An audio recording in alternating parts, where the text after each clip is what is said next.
In India, Mr. President, we have sought to promote inclusive development in multiple ways. Legislation has broadened access to education and secured rural livelihoods. We are now building in the world's largest program for food security. Digital technology is being harnessed to improve the delivery of public services and benefits to the people. Mr. President, India is proud of its partnerships with developing countries. Using modest resources, we have built strong ties with Africa and the least developed countries. We are committed to building 100 institutions in Africa, have offered capacity building support, including thousands of scholarships, and made available concessional assistance of over $9.5 billion. India and Africa are engaging through the India-Africa Forum Summit process.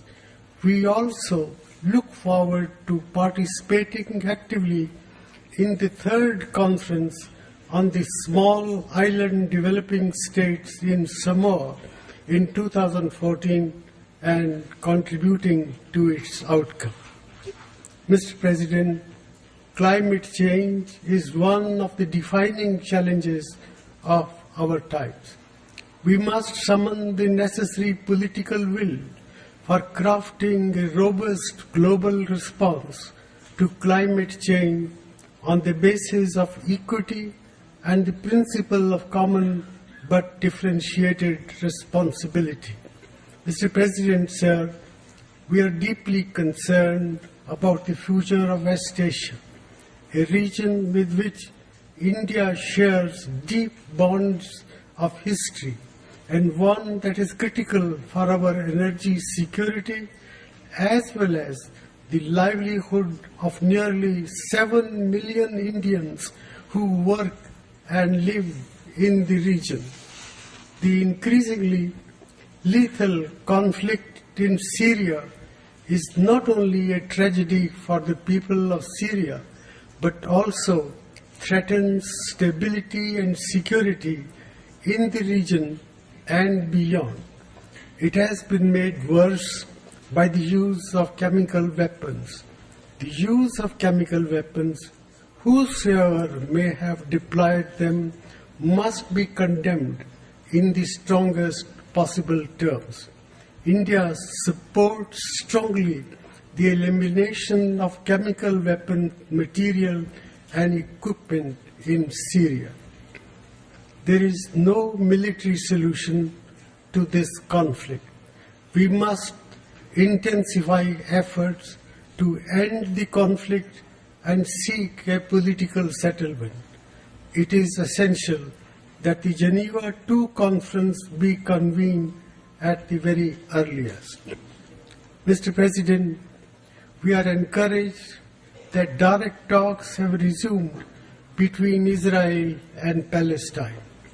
India supports an early realization of a sovereign, independent, viable and united state of Palestine with East Jerusalem as its capital, living within secure and recognized borders side by side and at peace with Israel. We also remain committed to the Palestinian quest for full membership of the United Nations. In our own region, Afghanistan prepares for a historic political, security and economic transition. The international community must support the people of Afghanistan through this transition and beyond in combating terrorism, preserving the progress of the past decade, and creating a stable, united, and prosperous Afghanistan.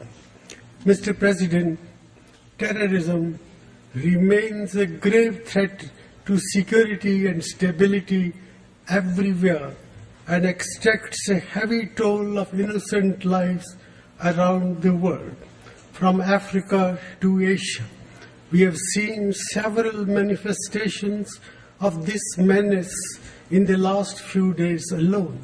State-sponsored cross-border terrorism is of particular concern to India, also on account of the fact that the epicenter of terrorism in our region is located in our neighborhood in Pakistan. Speaking from this podium yesterday, Prime Minister Nawaz Sharif of Pakistan spoke of making a new beginning. I reciprocate his sentiments and I'm looking forward to meeting him tomorrow. India is committed sincerely to resolving all issues with Pakistan, including the issue of Jammu and Kashmir, through bilateral dialogue on the basis of the Shimla Agreement. However, for progress to be made, it is imperative that the territory of Pakistan and the areas under its control are not utilized for aiding and abetting terrorism directed against India. It is equally important that the terrorist machinery that draws its sustenance from Pakistan be shut down. There must be a clear understanding of the fact that Jammu and Kashmir is an integral part of India and that there can never ever be a compromise with the unity and territorial integrity of India. Mr. President, we need to renew our commitment, especially here at the United Nations, for concerted, cohesive, and continuing global action against terrorism. There can be no tolerance for state sheltering, arming, training, or financing terrorists, nor can they absolve themselves of the responsibility to prevent their territories from being used to launch acts of terrorism. Mr. President, the increasingly complex challenges to international peace and security require a new international consensus to be built, whether it is in the field of cybersecurity, non-proliferation, or terrorism. This year, 25 years after Prime Minister Rajiv Gandhi put forward a comprehensive action plan for a nuclear weapon-free and non-violent world order, we must strengthen efforts against nuclear proliferation and pursue time-bound, universal, non-discriminatory, phased, and verifiable nuclear disarmament. We must also guard against terrorists and non-state actors gaining access to sensitive materials and technologies. Mr. President, 2 years from now, the United Nations will be 70 years old.